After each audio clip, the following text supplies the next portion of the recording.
Welcome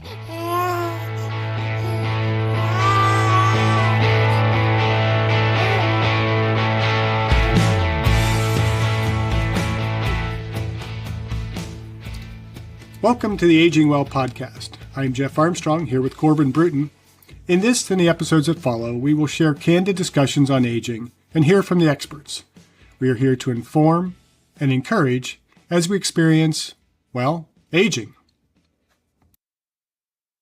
The tactical athlete, including military personnel, firefighters, and law enforcement officers, faces unique health and longevity challenges due to the physically demanding nature of their professions. These challenges include chronic and acute musculoskeletal injuries, cardiovascular issues, mental health concerns like stress, anxiety, and PTSD, as well as sleep disorders from irregular work hours. Poor nutrition and substance abuse, such as alcohol and tobacco, further complicate their health. Exposure to occupational hazard, like toxic substances, and the natural decline in physical capabilities with aging also pose significant risks. To address these concerns, it's crucial to implement regular health screenings, structured fitness programs, mental health support, nutrition education, sleep management strategies, injury prevention and rehabilitation, substance abuse prevention programs, and occupational safety measures. These strategies can help tactical athletes maintain their health, perform their duties effectively, and enhance their overall longevity. My guest today is Cory Gilday. Cory has been in the strength and conditioning industry for 23 years. He has served at the collegiate level as a head strength and conditioning coach at NCAA levels 1 and 2. He currently trains our nation's tip of the spear in the tactical community in special operations. He is currently Director of Athletic Performance with Triple Canopy at the U.S. Embassy in Baghdad, Iraq. So, Cory, welcome to the Aging Well podcast. Why don't we begin by having you tell us a little bit about yourself and how you came to be working with the tactical athlete? Well, I'm Cory Gilday. I am the Director of Athletic Performance for Triple Canopy in Baghdad, Iraq. I am in charge of the High Threat Protective Specialist program here called Worldwide Protective Services, WIPS. I'm in charge of keeping all those athletes, those tactical, we call them athletes with guns, healthy and moving correct. Been a strength and conditioning coach for over 24 years. Began in the military and then also has transitioned to collegiate and pro sports, run my own facility, back to college, and then back into the tactical environment here in Iraq. So, almost 24 years of experience of being a hodgepodge of everything. So it's definitely been a journey. And so who is the tactical athlete?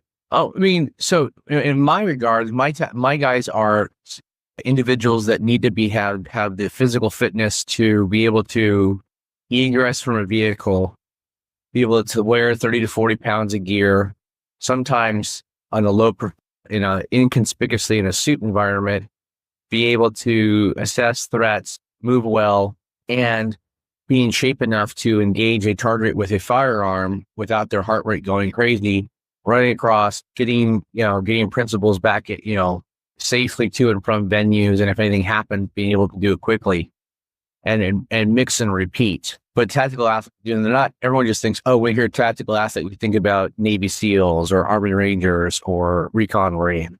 And that's obviously part of it, but we have a wide ranging spectrum with tactical athletes are, and they all have different capacity needs and have to understand, it's a different environment. It's not like when we work with collegiate athletes or pro athletes, there's different stressors in our life. So you take those into account when you're programming physical fitness and nutrition and all those things. Right. So the tactical athlete's not necessarily just the military tactical individual. It's also police, fire, secret service, law enforcement, firefighters, first responders are all considered tactical athlete. Anyone, essentially what happens with the tactical athlete, people who have a job that requires them to be vigorous and that have a certain amount of physicality to their job.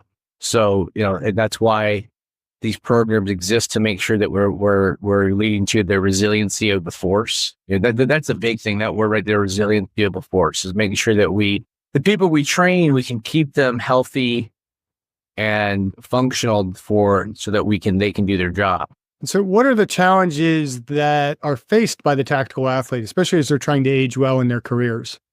Well, like for me, you got we have athletes that are, once they've served their 10, 15, 20 years in the military, they come over here to continue their career. And they've already experienced a lot of wear and tear from the normal forces. And now they're going into an environment that's maybe not as rigorous, but it's still a hell of a lot more rigorous than going anything they'll see back in the States. And and the way that the contracts are written here, there is no light duty. So how do we keep them as healthy as possible and doing their job? Because if I would have told you, hey, you have to go to work 6 days a week in a rigorous environment, and you're 48, 55 years old, 5 years old, you're going to be running around in up to 120 degree heat with 30 to 40 pounds of gear on. You're going to be tire change. You might change a tire in the middle of Baghdad. You might have to run across any given day, wear a helmet, and 2 hours later, you're wearing a helmet and a Bearcat. That's an environment that can obviously cause wear and tear on you. And so when I'm programming exercise and flexibility, I have to take into account the patterns that they're in. I'm not so much concerned anymore with performance. I just want them to survive the work environment. So we're not like, hey, how fast can you do this? Can you survive it and not get hurt? That's what I care about. It's a different type of performance KPI for me. My KPI is, did they get the job done and did they not get hurt?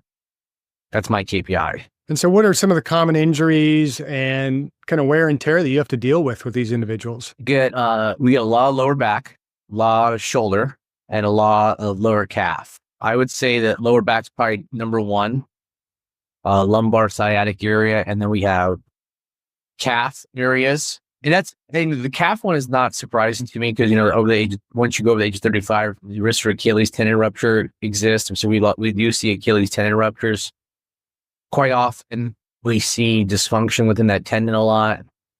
We see a lot of shoulder injuries because guys are reaching behind with body armor on. They're reaching behind, so they're not able to rotate through the thoracic spine. So it's putting a lot of pressure on the shoulders. So those are the main areas. And my friend Daryl Turner, who used to be with Portland Police here, and I trained his son for a while, he mentioned it a lot with police officers, particularly those that are in the passenger side, because they have to get out of the vehicle on the run so often. They have a lot of right hip injuries that they have to deal with.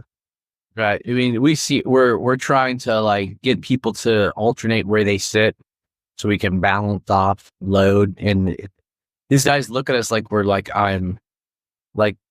it's no big deal. I'm like, but it is. I see all the data points. I see the data cumulative. So what approaches do you take to keep the tactical healthy and aging well? So we have set up this program did not exist before I got here. It was the brainchild of our VP, and he wanted a way to lower the instance of injuries, obviously for insurance costs. And they've been very supportive. I have at my disposal, we do the functional movement screen. We do an FMS as the intake. We also get them on our Vault force plates and force frames to get metrics on squat patterns, how much force development we have. If we have any deficiencies in the adductor, rotator cuff, so we can look at bilateral strength symmetry or asymmetry. And then we have both Lumen and Team Builder, where we use Lumen as more of an athlete management system, so I can track their sleep, the training readiness. I can log all their notes and injury metrics. And also Team Builder speaks to Lumen. So when I write Team Builder as a strength and conditioning software, I can write program for them, and I can see with their workload management. So every morning I open up my screen, I can see how the group slept, how they're feeling. Are there any injuries in your report about any soreness? Is things I need to know about? And it allows me to, in a typical collegiate environment, I've been in charge of programs, and I'd have a couple coaches for 175. I have 500 people that I'm just in charge of by myself. So the software is really important to me. And so we kind of on the podcast have 6 pillars of aging well. I guess we can call them pillars. The exercise piece, the diet piece, body composition, sleep, the importance of not smoking, and social connection. How do these factor into the longevity of the tactical athlete, both for career and for life? Well, unfortunately, I'll go into the pillars. Alcohol and caffeine are pretty much a basic food group. a basic food group of that class. We try to educate them on the issues of nicotine use and smoking and caffeine use. Caffeine use, I'm not even say use, but abuse is rampant here. I think you would be. I think most cardiologists would be shocked to the dosage of caffeine that's being ingested daily here. It's just part of the culture where they came from the Army and the Marines and Navy, and now they're coming here and doing long days and having to be vigilant, and there's no ability to calm down. The smoking piece, obviously, they're using it to relax. A lot of them have switched to the packets. At least they switched to the Zen packs and stuff like that, which are not cardiovascularly as bad for you. The nicotine is still bad for you, but we have these conversations. I talk about healing and how that can affect it. These are the wellness conversations are about like telling them to have balance, telling them to read, telling them to, even I tell a 45-year-old man to mitigate their screen time so their nervous system can relax. Actually read a book, an actual paper book. So, and it's things, these some of these guys have served the military for so long, and they go right into here, and they don't have those skills. They don't know what you're talking about. So, it's kind of like I'm dealing with some of my college athletes that I've dealt with in the past. They don't have the skills yet. Yes, they're adults, but they haven't been taught these things. So obviously exercise, diet, and kind of maintaining healthy body composition is going to factor into that as well. Oh, absolutely. So let's talk a little bit about what are some of your recommendations for anyone who trains and works hard for aging well. I mean, whether it's the tactical athlete or even just, those of us that are getting older and we still think we're a little younger and still want to maintain a little bit more of that youthfulness, even though we're not having to do it. I want to be that male of the neighborhood when you get a garage workout. Yeah, there you go. You know me well. You need to, number one, you need to understand what your body is capable of and what it's not capable of anymore. Work within your bounds, but if you know what your boundaries are, push your limits though. That's fine, but don't go outside of your boundaries. It's okay to push your boundaries once you identify what your boundary is. It's okay to train up to that limit and see if you can extend your, but you will find, and I'm sure there's some people find it the hard way, that injuries in your 40s, 50s, and 60s do not heal like when you're 20 years old. Aches and pains, I've been dealing with a hamstring issue since December, and I'm still dealing with it now, and occasionally still comes back. This type of issue would have been gone in 3-4 weeks in my 20s. So it is things like that. But when you want to make sure you don't skip the small stuff when you're older. Make sure you address corrective movements. And I'm not a big corrective exercise guy, but make sure you're doing movement prep. Make sure you're opening your hips up. Make sure you're teaching your shoulders how to move and articulate correctly. Make sure you're taking care of your soft tissue quality, whether that be doing foam rolling and whatnot, or getting massages occasionally to make sure your soft tissue is extensible and can work in those ranges of motion. Make sure you properly warm up. I see a lot of injuries here of guys that literally pull the 20-year-old thing and they walk right to the dumbbell rack and start working out instead of actually preparing themselves. And they make the mistake because it is 120 degrees here. They think because they're sweating, they're warmed up. And I'm like, you're not warm. Your core temperature is warm, but your nervous system and the tissues are not ready to go. Now, it may not take as long to get warmed up, which is fine, but you still need to warm up. So you do proper movement prep before it, and then make sure it's real important to get on a program. There are so many programs out there. There's quality coaches out there. I do online programming. There are so many out there that you can get a good plan for that's appropriate for your age. I have found too, more is better for older athletes. Make sure we have quality movement. And that doesn't mean I want you to go super heavy, but if you're going to do 3 sets of 8 on a squat, make sure those are 3 sets of the 8 are the best looking squats out there and really focus on feel all that. You'll get a lot more out of it, a lot less aches and pains. We can't handle the volume, and something that, and I'm dealing with it now too, because your joints only have so many things. Is I'm actually in 35 days, I'm getting a new shoulder. I'm getting the Riemann Run shoulder replacement. So, because I am completely bone on my shoulder, too much volume.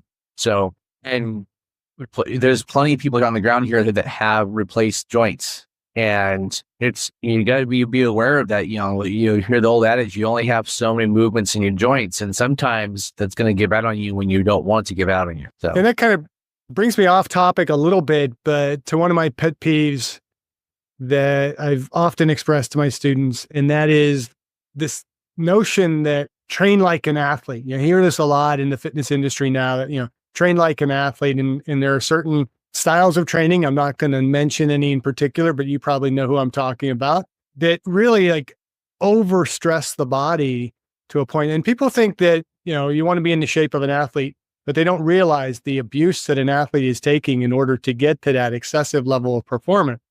And so it kind of sounds like you've kind of transitioned. You've been in that arena of coaching the athlete and bringing out that best performance in a young athlete, healthy athlete, trying to keep them healthy. And now you're more transitioned into working with an athlete that it's more about preservation of performance as opposed to trying to improve. Right. We're really trying to make sure that they can keep going for as long as they possibly can. And there's nothing wrong with taking a 45, 55, 65-year-old athletic person and train them like an athlete. But you have to understand the on-ramp is a lot longer than it is when you're 20 years old. When you get someone in shape for, let's say, I'm sure there's some dads here, they're looking for themselves, but for sure they have their kids are getting ready for football in the fall. A lot of these kids only need the 6 weeks, the 6 to 8 weeks summer to get ready for football. Could I get a 60-year-old ready for football? I would, but it'd probably take me about 5 or 6 months just for me to feel comfortable for them to, get through a practice without them pulling something. That's let alone being hit. So you have the capacity, but a lot of times, like, I'm going to go sprint. I'm going to go do this. Like, I still box jump. I still sprint. I still do all of these things, but my joints are near the end life of some of the high end. Like, I'm bone on my right ankle, and I have done a lot of rehab to be able to run around again. And that's just from all my athletic and military, all those activities. My shoulder is being replaced. Now I'll be better obviously I'm in good shape. I keep very good shape. I do, I do 30, 40 minutes of cardiovascular exercise every single day after lifting. I lift very heavier than probably 90% of the guys here, even some of the 30-year-olds, 20-year-olds. But I don't try to do crazy stuff like I do. There's nothing, there's no point to it because it's going to do more damage to me than it's going to help me. So I don't advocate these guys. Well, these guys want, why do you want that capacity? If you had a need for that capacity, I could give it to you, but these guys don't need it. These guys need to be able to get out of a vehicle, point a gun, grab someone, and go back in. They don't need the ability to, they're not SEALs. They're not Army Rangers, they're not aircraft. They don't need that capacity. So, it's that risk versus reward thing. Well, I understand, can they do it? Yes, but they don't need to do it. So why bother? I'm trying to keep them healthy. It's hard enough as it is because, life does happen here too. People step off curbs wrong.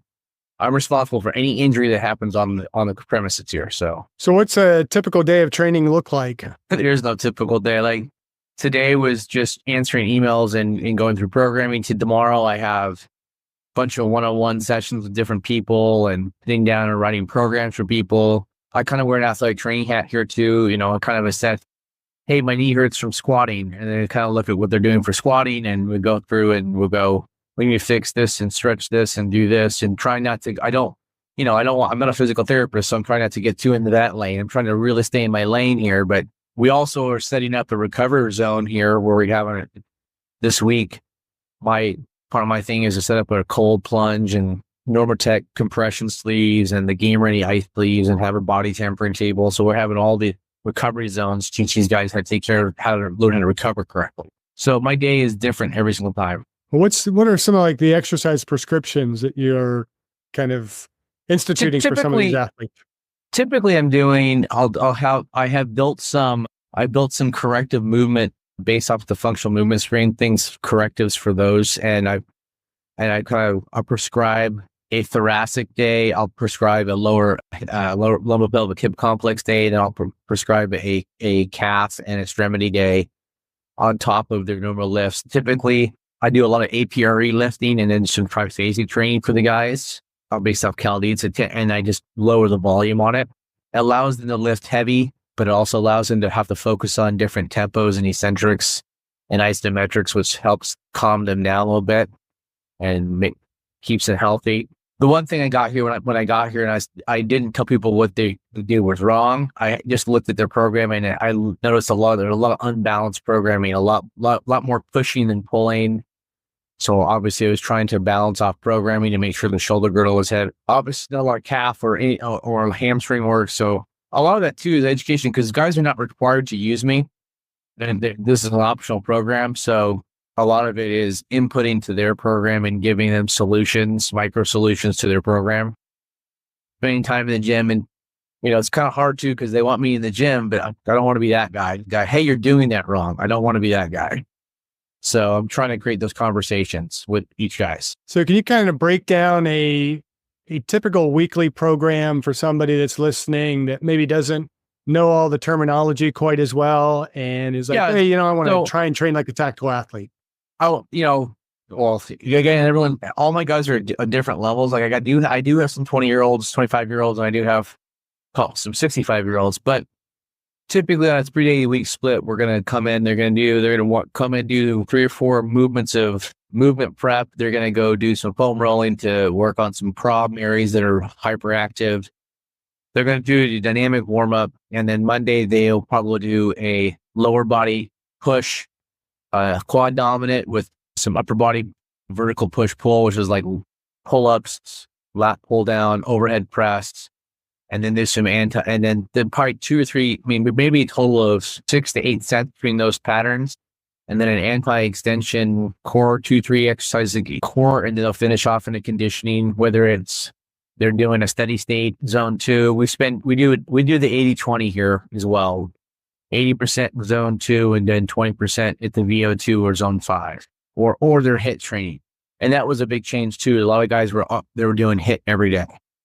So we were switching them to that, and that was burning them out too. Then Wednesday, same movement prep capacities, and then we're going to do horizontal push pull with some hip dominant like deadlift, and then some anti-rotation core. And then on Friday, it's going to be more of a dynamic day, more medicine ball dominant with do a lot of med ball movement, kettlebells. I'm not a big Olympic lifting guy for tactical athletes because of the risk versus reward on the wrists. And then I always reward them with a little gun show at the end, so we can do some arms. So that would be a very typical split. So you get any kind of more specific exercise recommendations for anybody who, like I said, is in that aging category that just wants to kind of improve their personal performance a little bit more and train in a way that's not going to break their bodies down as they get older? Work on loaded carries. I do a lot of loaded carries. They tend to be not very hard on the body. We tend to get a lot of grip strength, which is fantastic, core strength. Research is starting to come through too that isometric exercise tends to be very good for blood pressure reduction. If you add some loaded carries, you're getting that isometric Valsalva maneuver capacity, that tension that you're creating, they want. So we're getting a lot of bang for the buck on there. So it doesn't take any skill to learn how to carry, to walk with something heavy. Now, have I convinced you to get more and more of your guys doing the Zercher squat yet? I have guys doing Zercher squat. Believe me, because a lot of guys, can't get into that front one anymore. So we go into that Zercher. My new favorite one is we'll take the belt squat attachment and then we will go do Zercher squats on a belt squat. So you're getting constant tension in the belt squat and you're actually putting the belt through here so the belt doesn't burn into you. You're still getting that core engagement. And now on top of it, instead of having a bar, now you're having tension from that cable. That's an interesting. I don't have that at home, so I can't really implement that in my own program. So this is the question I ask of all of our guests on the podcast. What are you doing personally to age well? I am trying. You probably see me. You probably noticed that I'm a little bit lighter than I normally am. I'm trying. No longer do I care about being the big powerlifter. I'm currently walking around 210, and I'm trying to get back to the collegiate military weight in the 190s. That's kind of my goal. Because obviously with the surgery coming, I'm trying to get as light as possible. I really focus on my hydration. I try to drink at least a gallon of water a day. My supplement regime isn't crazy. I'm on multivitamin, fat oils, vitamin D, take some protein powder. I do abuse caffeine. I'm not going to say I don't. Currently not on any TRT, but that's probably in my future again. I'm just trying to do as much as I possibly can without TRT so that when I get there, I'm trying to practice what I preach. I'm trying to tell these guys to get on TRT a little too soon. It's like, I'm not against TRT. I'm a big proponent, but I want you to have good, healthy habits before you go on TRT, because TRT can mask a lot of bad habits. I'm a big advocate of it because I think a lot of people should be on it. Tactical athletes, LEOs, law enforcement, all the firefighters are notorious. They have notoriously low testosterone because of the stress levels. So it's very necessary to be on it. But I definitely want people to address their underlying health issues before they go on it, because then they won't. If they don't, they'll feel better, and then they won't address the bigger issue. Yeah, and for the listener who might not know what TRT is, we're talking about testosterone replacement therapy. And one comment I always have with kind of testosterone replacement therapy is a lot of times people don't consider the cortisol levels and that importance of that cortisol to testosterone ratio. And you got to kind of get the stress levels under control as well, and get your sleeping patterns and all those types of things too. Typically, a physician's going to recommend anastrozolone, what is it, anti-estrogen, which helps mitigate that, that what's cortisol resistant estrogen go up. But like you said, when people come to me and they, of course, being in the performance thing, they ask me about testosterone and any performance enhancing. Goes, before you have this question with me, you need to get your nutrition and everything else under control so that when you go do it, because for the most part, it's not covered by insurance. You're going to spend money on it. Don't you want to really work rather than just kind of work? So, I mean, it works very well, and it is safe if done by a physician, and one of those things that you'll definitely benefit from it. But you need to make sure that you have your other health fact KPIs in order to make it a endeavor. It's magic, but it's not a magic pill that's going to solve all your problems. Anything else you're doing to age well? I just tried working out, trying to read, learning how to be, this is actually a very low stress environment. You would think being in an environment like this where I do get danger pay is a stressful environment, but it's not.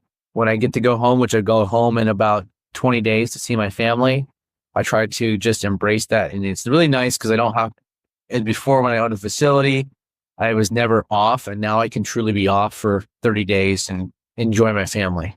That sounds great. Well, is there anything else that we haven't talked about that you really wanted to kind of cover in our discussion today? I think we're good. Well, this was great. As always, the listener doesn't know that you come and talk to my classes every year, and, we've known each other for, what has it been, about 12 years now? Yeah, I think maybe longer, yeah. But always great to have a conversation, and certainly this was a good excuse to be able to get you on the screen from Baghdad and talk to me a little bit, talk to our listeners a little bit. I really appreciate you having on the podcast today, and hope you keep aging well. Thanks a lot. Thank you for listening. I hope you benefited from today's podcast. And until next time, keep aging well.